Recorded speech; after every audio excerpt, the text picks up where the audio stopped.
I'm probably being a little bit optimistic throwing surface at this time of the afternoon because the light is still fully on this pool, but it's what I love doing.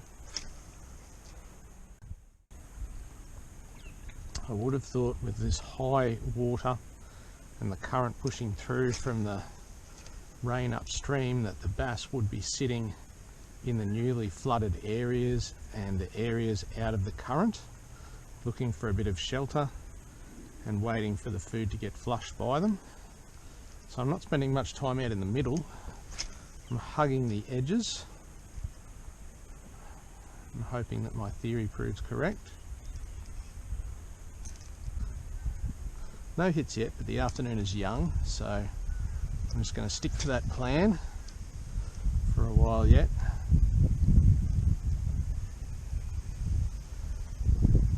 Particularly as the shadows start to encroach on the water and give me some pockets to target.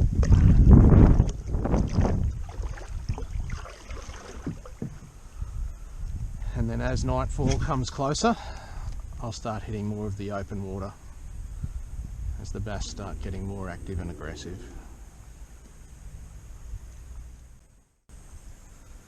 It's always nerve-wracking and a bit frustrating casting and casting and casting in a session before you get that first hit, especially in a much changed scenario like what I have here with the water so high. You just don't know if the fish have been pushed out of the system or if they're sulking, or if you're going to have one of those dreaded sessions where they're just totally shut down. So you just have to cast and keep your fingers crossed. Sometimes has an unwanted effect on your casting accuracy with those fingers crossed. So yeah, I know, dad joke.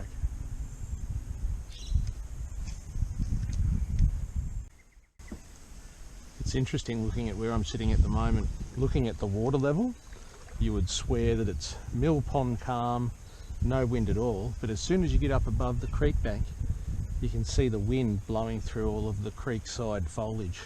So you have to think about that and its effect you're going to have on your casting, especially with light or finesse lures.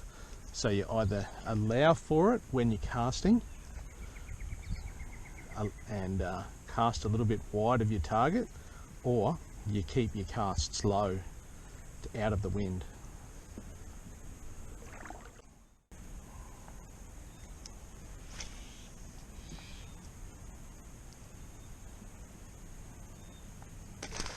Oh, first hit of the day, and wasn't it an absolute cracker?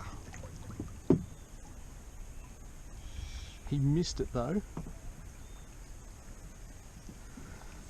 Let's show him something different.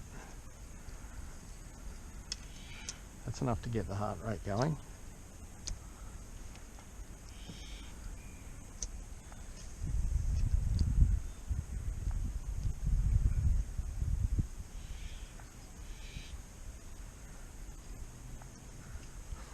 Look, launched himself out at it.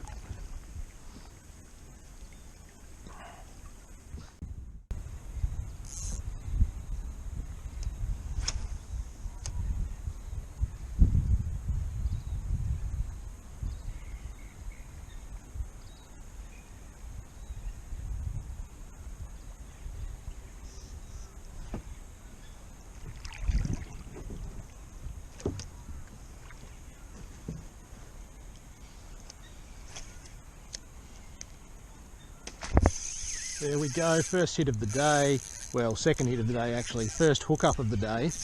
Little skipped ZMan Finesse FrogZ at the end of some snags there. Oh, and didn't he absolutely wallop it? That is why you keep casting. That is why you come out instead of staying at home sulking when the water's up and you think that the bass aren't going to be around. That's why you do it. Wow. That is why we do it. Good fish too. Beautiful. absolutely beautiful. He was just sitting on the end of there, drew him out, little skip cast over the end of the structure, buzzing it back across the top. He came out and absolutely monstered it. You can see he's got that TT chin locks, that's the 1.0, and he's got that right in the top lip. Beautiful hook up, great fish, thriving in this little suburban creek system. Loving all of this rain that's come through recently, high water levels, plenty of food. What a cracking fish. Beautiful. That's why we do it.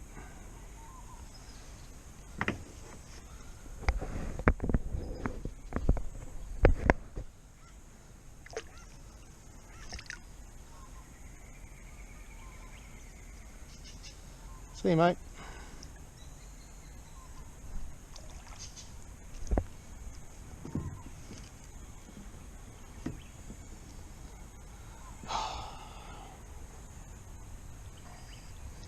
I love it when a plan comes together. I was casting at that point from the other side, and I come around into this little bay because I was going to cast up into this little creek mouth here, and I thought, nah, that snag there, it looks just too good for there not to be fish sitting on it.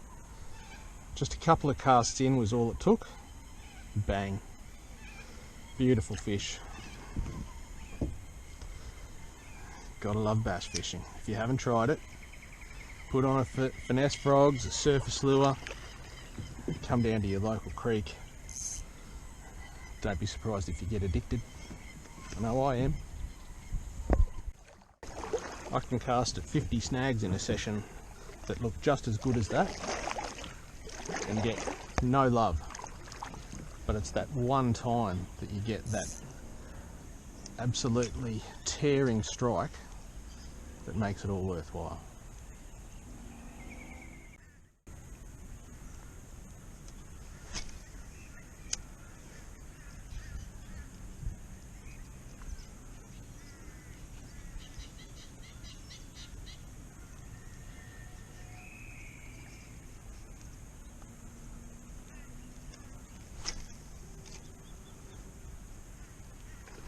Whoop.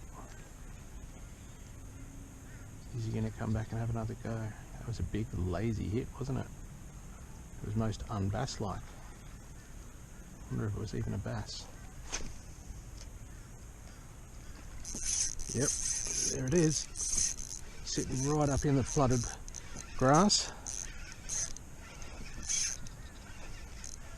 Wasn't as spectacular a hit as the other one was sitting up in the snags, but it's got good weight.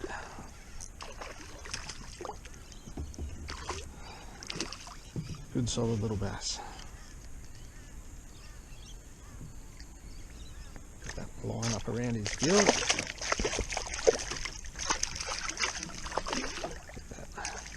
There we go. Look at that, just got him by the skin of his lip. That'll be a nice easy one to get the hook out. Good solid little bass. See you, mate. Sun's starting to disappear over behind the trees. Fish are starting to fire up. This is what we're here for, boys and girls. This is what we're here for.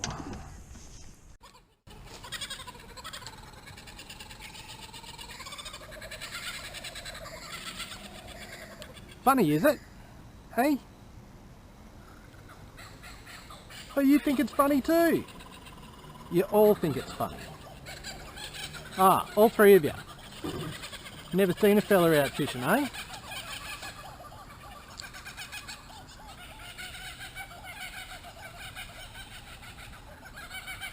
Don't think much of my chances of catching one then, eh?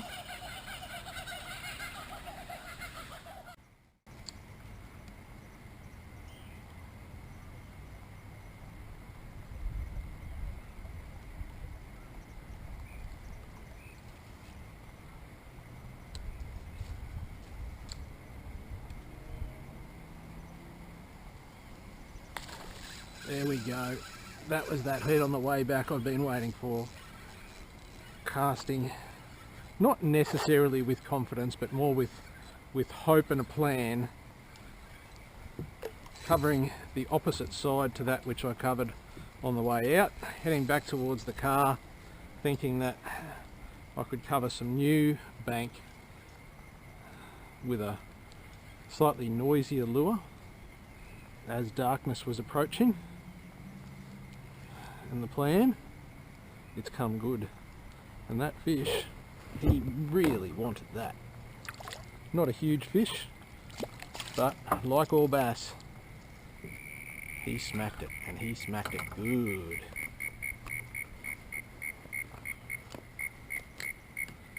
Oh, hang on mate, I'm just going to get that lure out of you. Just going to get that lure out of you and send you back on your way. There we go, one hook out.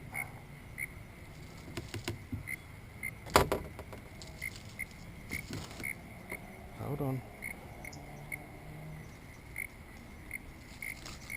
There we go, all the hooks are out.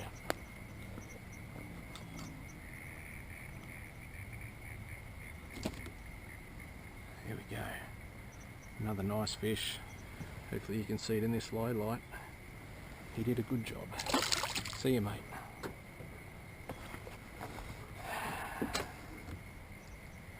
Hopefully he won't be the last on this trip back to the car, but if he is, he put up a good show.